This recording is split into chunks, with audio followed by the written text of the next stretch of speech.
ఒక రిజిస్ట్రేషన్ చేసుకున్నంత మాత్రాన మీరు పూర్తి హక్కుదారులు కాదు. ఎందుకంటే మీరొక డాక్యుమెంట్ రిజిస్ట్రేషన్ కొన్ని ముఖ్యాంశాలు కూడా చెప్పడం జరిగింది. ఆ ముఖ్యాంశాల ప్రకారం ఒక ఇద్దరి మధ్య ఒకరు అమ్ముతున్నారు, ఒకరు కొంటున్నారు. సో, కొనుక్కున్న వ్యక్తి అమ్ముకున్న వ్యక్తి దగ్గర నుంచి చూసుకుంటాడు. సేల్ డీడ్ ఉంది. సో, ఇప్పుడు నేను మీ దగ్గర ఒక ప్రాపర్టీ కొనాలనుకోండి నాగరాజు గారు. కొనేటప్పుడు ఏమంటాను? ఈ పేరు నాగరాజు గారి మీద ఉందా లేదని చూస్తాను. చూసి నేను ఆ ప్రాపర్టీ రిజిస్ట్రేషన్ చేసేసుకుంటా. కానీ అక్కడ తెలుసుకోవాల్సింది ఆ ఒక్క డాక్యుమెంటే కాదు.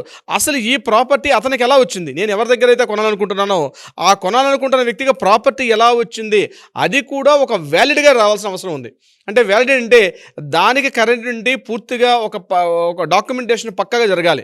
ఆ డాక్యుమెంటేషన్ ఇన్వాలిడ్ అయ్యేటప్పుడు ఈ జరిగిన డాక్యుమెంటేషన్ కూడా ఇన్వాలిడ్ అవుతుంది.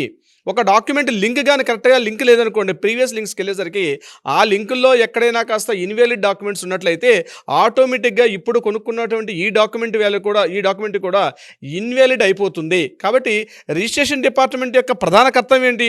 స్టాంప్స్ అండ్ రెవెన్యూ డిపార్ట్మెంట్ యొక్క రూల్ ఏంటంటే ఓన్లీ ఫర్ టు కలెక్ట్ ఇద్దరు పర్సన్స్ మధ్య ఒక ఒప్పందం జరుగుతుంది. ఒక ట్రీట్ జరుగుతుంది. ఒక డీడ్ జరిగింది కాబట్టి ఒక డీడ్ గిఫ్ట్ డీడా, సేల్ డీడా లేకపోతే ఇతరత్రా లావాదేవీలు అగ్రీమెంట్ ఆఫ్ సేలా ఏది జరిగితే ఆ రెండిటికి మధ్య స్టాంప్స్ అండ్ రెవెన్యూ డిపార్ట్మెంట్ కేవలం టు కలెక్ట్ రెవెన్యూ గవర్నమెంట్‌కి రెవెన్యూని సంపాదించి పెట్టే డిపార్ట్మెంటే తప్ప అక్కడ జరిగిన డాక్యుమెంట్ 100% ఆ స్థలం మీద మీకు పూర్తి హక్కులు ఉన్నట్లు కాదు. ఎప్పుడు మీకు పూర్తి హక్కులు ఉన్నట్లు అవుతుంది అంటే ఆ ప్రాపర్టీకి సంబంధించి మీరు ఎవరి దగ్గర అయితే ప్రాపర్టీ కొంటున్నారో అతను ప్రీవియస్ చేసుకున్నటువంటి డాక్యుమెంట్, అంతకుముందు ప్రీవియస్ చేసుకున్న డాక్యుమెంట్స్ కూడా ఒక కంటిన్యూటీ